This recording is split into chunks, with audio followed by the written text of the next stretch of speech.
Cinderella 2021, is it good? Is it bad? Should you go? Should you not go? Find out today. Hi, how you doing today, Movie Nation? It's Just Jess here. Hope you're having a good day today. Yes, guys, Cinderella. I'm actually not going to AMC theaters today because this movie is released day and date on Amazon Prime. But to me, you guys know that I love going to the theater, so that's why it looks a little bit different. I am located in the northwest suburbs of Chicago. Today, we are going to go at Marcus Theater in Addison at 110. And if you don't know who I am, hello, hi, my name is Jess. My YouTube channel, It's Just Jess. Here we do movie reviews, giving you the biggest and best reviews, releasing at the time. So please hit that like button, hit that subscribe button, and don't forget to turn on notifications so you never miss a video. And stick around towards the end because we are going to review it, guys. Marcus Theater in Addison. We're going to leave Cinderella. Alright, guys, we're at Marcus Cinema in Addison.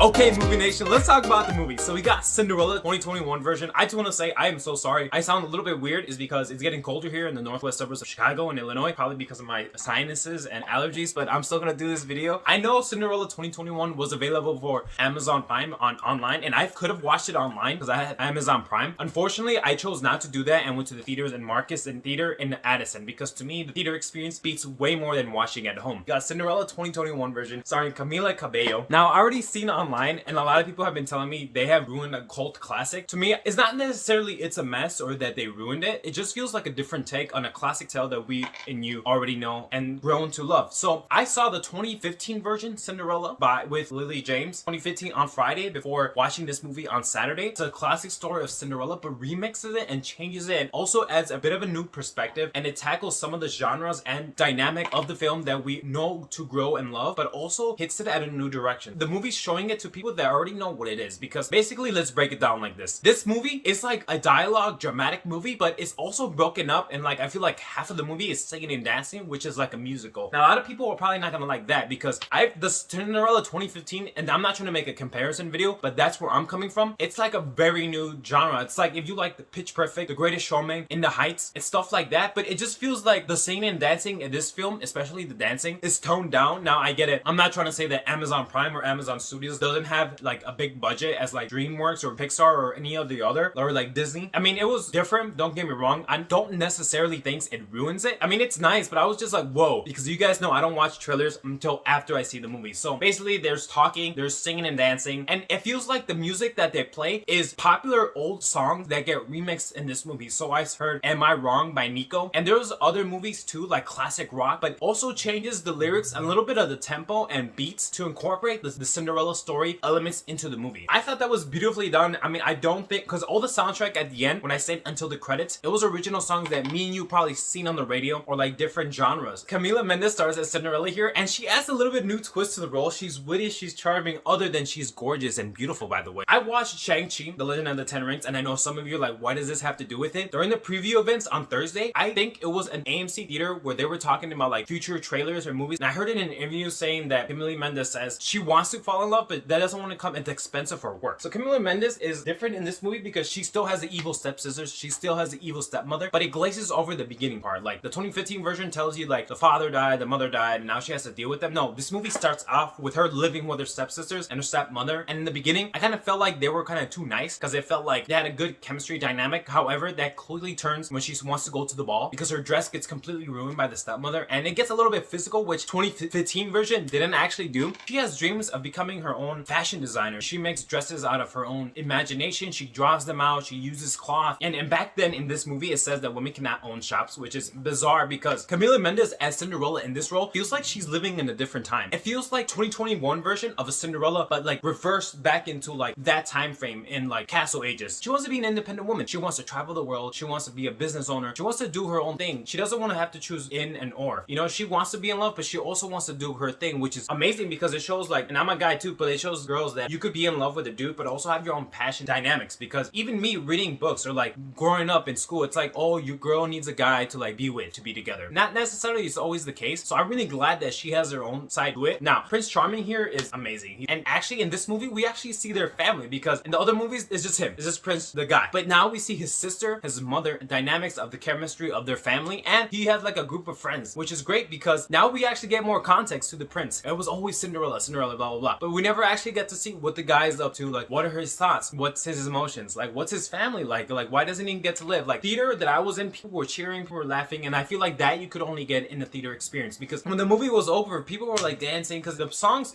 were nice, but I don't necessarily think they were original songs. I just felt like there were remixes of popular songs incorporated in this movie. It's funny, it has a lot of jokes. The fairy godmother, however, I do want to touch upon a little bit. The fairy godmother is LGBTQI, and a lot of people are not going to like that because in the old Cinderellas, it wasn't like that. Now, I personally don't mind that it is. I love the costume that he has. It's orange. That's great representation in modern history. Takes on a classic of a new found film for Cinderella. A lot of people are like, whoa, that's way too much, because original Cinderella didn't have that. You know what I mean? I would have been fine with it if it was a girl fairy godmother, but also GTBQI, you know? But I know for the context of the movie, I don't know if the director or the cast, whatever they wanted it to be, I was already okay with having fairy godmother as a black gay LGBTQI, which means that's totally fine. Like, he kills it in that role. I really love it because it was different. He takes a new perspective. It's like Fantastic Four, not the old one, the new one. When Michael B. Jordan was cast as Human Torch, a lot of people were in outrage, like, oh, he's a black man, blah, blah, blah. Like, who cares? Like, it's a new, different tale, and some people are not gonna like it, and some people are. Carriage scene when they go to the ball, the mice that they have, they actually talk. Unlike the other movies, they don't talk. This they do, which I did like. And once they transform into human actors, I thought that was really witty, because they're like, what is this? Our hands. And I thought that was really charming. This has everything you want in the Cinderella movie. It has the original stepsisters, the evil stepmother, the conflict between them, getting to the ball scene, meeting the prince, being at the ball with the prince, the shoe thing, leaving the prince, finding love. However, it's broken down into obviously singing and dancing and the rapping when he's like, everyone goes to the ball. He has invited everyone, commoners and foreigners, to go. It's just really upbeat and really fun. It also shows how females, even at this age, because Camila Mendes before, like I said, she was living against out of her time because she wants to be independent. I'm not gonna like ruin it too much, but it also shows that women can be dependent without feeling the need that they have to fall in love. Like, yes, they can, but they also shouldn't come at the expense of a work. To be honest with you, this movie just tackles a different take and a new direction, the different changes, like we said with the fairy godmother. So seeing representation and different casting changes, like nothing has to be the same. I get it, but the Cinderella tale doesn't change that much other than the elements incorporated into the story. I get it. A lot of people are going to be diehard, like, oh my gosh, how can they change this? How can they do this? But to be very honest with you guys, sometimes we have to change and adapt, and it's not like they changed the core of the story. Like, I'm not trying to defend it. I'm gonna say Cinderella 2021, it's an alright movie. Like, I am so sorry. Like, I really love, like, love tales. You guys know me, like, romance, and my background's all about romance. Like, I love romance, but the only thing I really like about this movie is the singing and dancing coming from show choir myself. Alright guys, that's gonna be everything it for me today. I hope you have a great day, and let me know if you ever need anything. If you haven't already, please hit that notification bell so you never miss a video. Stick around till next week, and please hit that like and subscribe button so you keep up to date with the movies news. Take care, guys.